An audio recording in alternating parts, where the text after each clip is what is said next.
윤석열 대통령이 예정에 없던 긴급 대국민담화에 나선 건 어제 늦은 밤 10시 23분쯤. 윤 대통령은 국회가 다수의 검사와 국무위원을 탄핵하고 판사를 겁박하고 있다면서 자유 대한민국을 수호하기 위해 비상계엄을 선포한다고 밝혔습니다.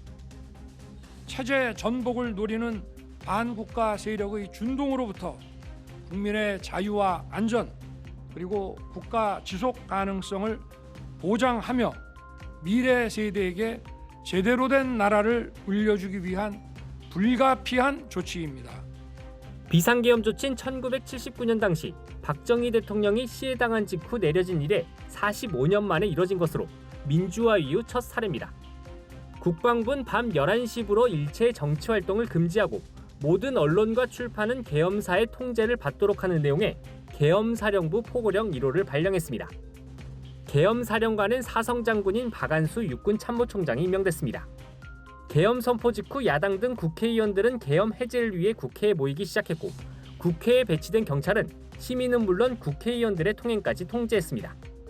동시에 계엄군은 군용 헬기 등을 동원해 완전 무장한 병력을 국회 본청에 진입시켰습니다. 국회 보좌진들이 본회의장 진입을 시도하는 계엄군을 막아서는 사이 국회는 오늘 오전 1시 1분 재석위원 190명의 190명 찬성으로 계엄 해제 결의안을 통과시켰습니다. 민주당 등 야당 의원 172명, 국민의힘 의원 18명이 참여했습니다. 국회의 의결에 따라 대통령은 즉시 비상계엄을 해제해야 합니다. 이제 비상계엄 선포는 무효입니다.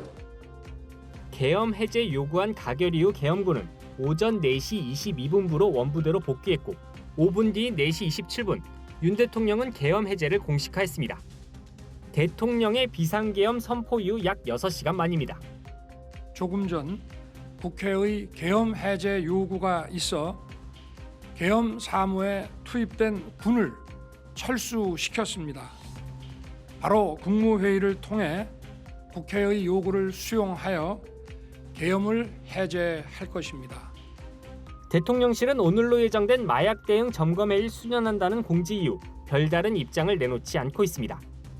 다만 대통령실 정진석 비서실장을 비롯한 수석급 이상 참모진은 계엄 선포 논란에 대한 책임을 지고 일괄 사의를 표명했습니다. 미국 백악관은 윤 대통령이 계엄 해제에 대한 한국 국회의 표결을 존중한 것에 대해 안도한다는 입장을 밝혔습니다. EBS 뉴스 송성환입니다. 윤석열 대통령이 비상계엄을 선포하자마자 교육당국에는 학교에 아이를 보내도 되는지 학부모 문의가 쏟아졌습니다. 비상계엄이 선포되면 학생 안전을 위해 학교는 임시 휴교할 수 있기 때문입니다. 여러 단톡방에서 학교 보내야 될지 이런 걱정들이 쏟아졌고 저도 이제 학교를 보내는 게 맞을지 이렇게 지금 혼란스러운 상황에서 학교를 보내도 될지 걱정되었어요. 교육부는 오늘 새벽 1시경 모든 업무와 학사 일정은 정상 운영한다고 밝혔습니다. 이후 비상계엄이 해제되면서 현재 초중 고등학교와 대학교 수업은 평소대로 진행 중입니다.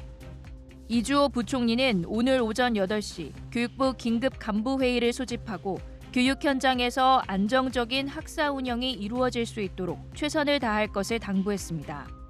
비상계엄에 반발하는 목소리도 곳곳에서 터져나왔습니다.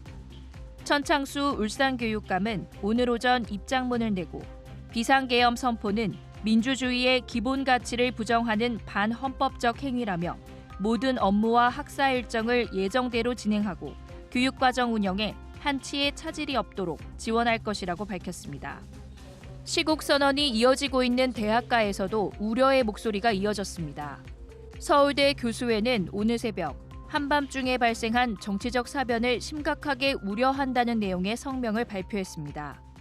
교수회는 교수회장 명의의 긴급 성명서를 통해 정부와 국회는 국민의 뜻을 겸허하게 받들어 헌법에 따른 절차를 준수하고 비정상적인 상황을 신속히 종식하기를 엄중히 요구한다고 밝혔습니다. 교원단체들도 긴급 성명을 내거나 계기수업 자료 제작에 나서는 등 움직이고 있습니다. 전국 역사교사 모임은 45년 만에 비상계엄 선포 사태에 계기수업 자료를 만들어 배포했습니다. 비상계엄이 6시간 만에 해제되면서 사태는 일단락됐지만 사회적인 혼란은 이어질 것으로 보입니다. EBS 뉴스 이상미입니다.